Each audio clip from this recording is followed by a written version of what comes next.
дуруд ба кулли шумо бинандаҳои азиз. Ин нашри навбатии барномаи Асрори филмофарӣ аст. пешниҳоди шумо.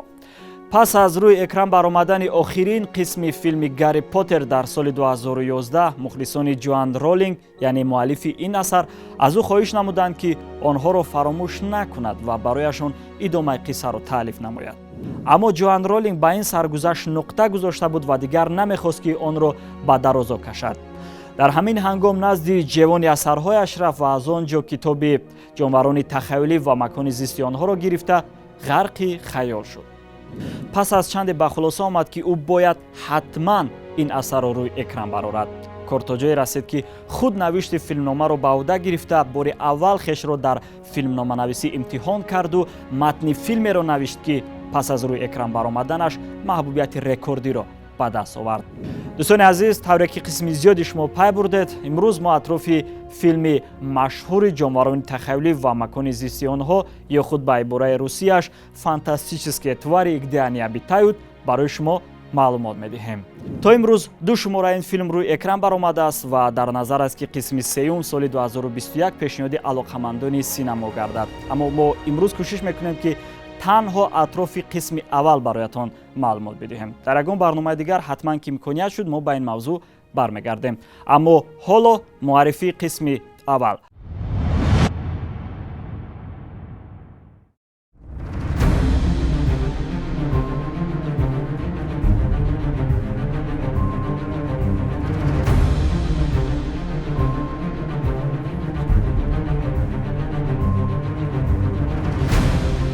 ҷонварони тахайюлӣ ва макони зисти онҳо дунёи афсонавии филми Гарри Поттерро ки ба қалами нависандаи бритониёӣ Джоан Роллинг тааллуқ дорад бароямон баргардонид.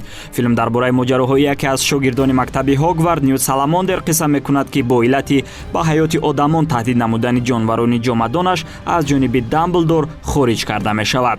нақши мазкурро дар ин филм ҳунарманди бритониёӣ дорандаи ҷоизаҳои Оскар ва Глобуси тиллоӣ Эдвард Редмейн иҷро намудааст. ҳарчанд ки Джоан Роллинг моро дубора бо фазои Гарри Поттер ошно намуд, аммо ин филм қиссаи худро дорад ва ба шумораҳои Гарри Поттер ҳеҷ алоқаманд нест. шакли ҷонварони тахайюлӣ, сохти дунёи тамоман дигар, тобишҳои ҳайратовари компютерӣ ва ҷалби ҳунармандони нав имкон медиҳад ки мо дар экран тамоман қиссаи дигарро бубинем ва аз тамошояш лаззат бубарем. аммо чӣ тавр таҳиягарон ба ҳамаи ин мақсадҳо ноил гаштанд ва чаро мо аз тамошои ин филм чашм кандан наметавонем? бо ин ва дигар саволҳо мо имрӯз кӯшиш мекунем барои шумо ҷавоб бидиҳем.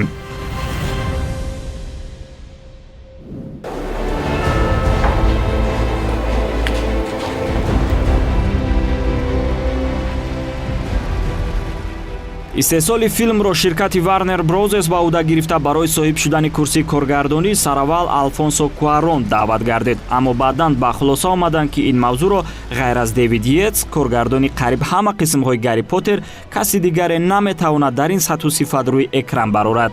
коргардон низ ин даъватро бо самимият пазируфта пай амалӣ шудани ин идея гардид. Дэвид Йейтс нахуст аз интихоби ҳунарманд барои нақши марказӣ шурӯъ намуд. номзадҳои асосӣ барои бозидани образи Нют Саламондер ҳунармандони бритониёӣ Мэтт Смит ва Николас Холт интихоб шуданд, лекин ҳардуи онҳо аз чӣ бошад ки пешниҳоди коргардонро қабул накарданд. дар натиҷа ҳунарманди дигари бритониёӣ Эдвард Редмейн интихоб шуд. Кэтрин Отерстон, Дэн Фоглер, Элисон Судол, Колин Фаррелл ва Эрза Миллер соли 2015 шомили рӯйхати ҳунармандони филм гардиданд. пас аз интихоби пурраи ҳайати ҳунармандон, гурӯҳи ташкилии филм аз пайи интихоби мавзеъҳои сабт ва сохти декорасияҳои лозима гардиданд.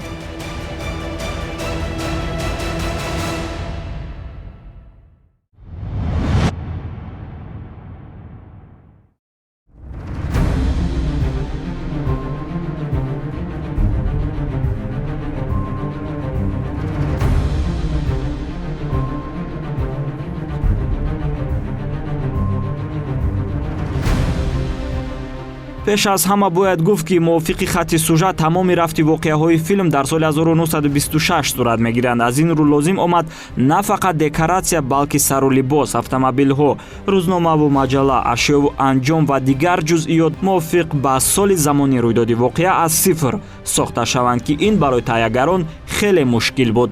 Аммо буҷаи $180 миллион филм имкон фароҳам овард ки дар амалӣ намудани ин лоиҳа тайяргарон ҳеҷ чизро дареғ надоранд. Ин буд ки аз тамоми гӯшаю канори олам беҳтарин мутахассисон аз қабили ороишгарони саҳна, тарроҳони сару либос, беҳтарин сохтмончиён, рӯзноманигорон, созандагони эффектҳои компютерӣ ва дигару дигарҳо даъват гардида ҳама якҷо пай омода намудани филм мешаванд, ки ҳангоми тамошояш бадан ба ларза дарояд.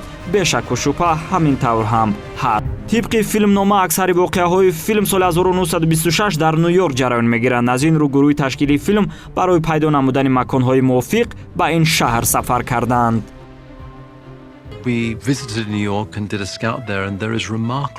дар ҳоли ҳозир аз Нью-Йорки соли 1926 асаре намонда аст. ҷо метавон бо ҷузъиёти ҳамонвақта дар баъзе ҷойҳо вохӯрд, аммо дар асл мо дигар манзараро мебинем. пас аз ин ба хулосае омадем ки беҳтар мешавад агар мо Нью-Йорки худро бисозем, зеро ин тарзи кор имкон медиҳад ки масраф камтар гардида ҷараёни сабт роҳаттару осонтар сурат бигирад. иловатан иҷозатномаву дигар даводавӣ иловагӣ дар масоили бастани роҳҳо ва иҷора гирифтани хиёбонҳои лозима ба рафти кори мо халал мерасонид. аз ин рӯ мо шаҳри худро сохтем. пас аз ба мувофиқа омадан барои бунёди Нью-Йорки соли 1926 аз майдони киностудияи Warner Bros қитъаи замине ҷудо гардида кор шурӯъ шуд. аммо қабл аз ин масъулин якҷо бо лоиҳакашон тарҳи шаҳрро тасвир намуда кӯшиш мекарданд ки дар сохти он аз меъмории соли 1926 шаҳри Нью-Йорк истифода намоянд. ҳамин тавр кор бо теъдоди зиёди сохтмончиёну муҳандисон ва лоиҳакашон шурӯъ гардид.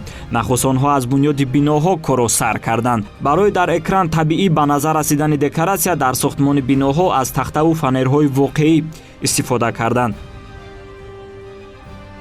сутун ва гумбаз барои намои берунии биноҳои шаҳр тавассути гаҷ сохта шуданд. дар маҷмӯъ барои бунёди ин майдони наворбардорӣ ба масъулин 15 ҳафта вақт ҷудо гардид, ки эшонро мебоист дар ин муддат ба қавле калиди шаҳрро ба дасти таҳиягарон месупориданд. аз ин хотир гурӯҳи зиёди сохтмончиён бо истифода аз крану дигар мошинҳои ёрирасон беист кор мекарданд.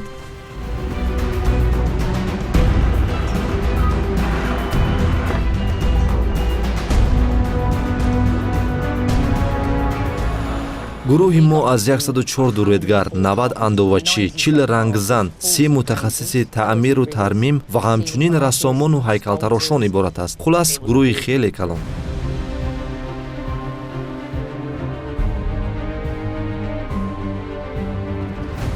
бо ин теъдод сохтмончии декоратсияи мазкур дар вақти муайяншуда пурра бунёд гардид. барои ворид намудани биноҳои иловагӣ ба воситаи компютер дар охири ҳар як кӯча аз храмакҳое ки дар чаҳорчӯбаҳои калон насб гардида буданд истифода намуданд.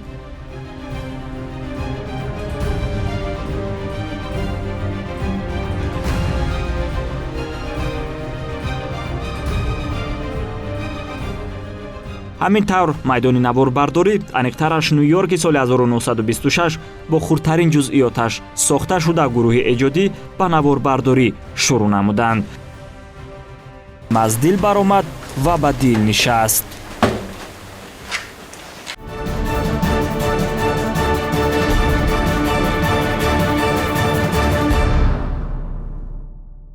дӯстони азиз, ин ҷо расидем ба фарҷоми нашри навбатӣ барномаи асрори филмофарӣ ва ёдовар мешавем ки то ин замон мо атрофи сабти филми ҷонварони тахайюлӣ ва макони зисти онҳо бароятон маълумот додем. умедворем ки мо дар байни шумо мухлисони ин офаридаро доштем ва аз тамошои ин барнома барои худ атрофи сабти он маълумоти зарурӣ гирифтед. барномаро ман Акбариёр ва ҷамъи ҳамкоронам бароятон омода намудем. то дидори баъдӣ сарбаланд бошед. хайр.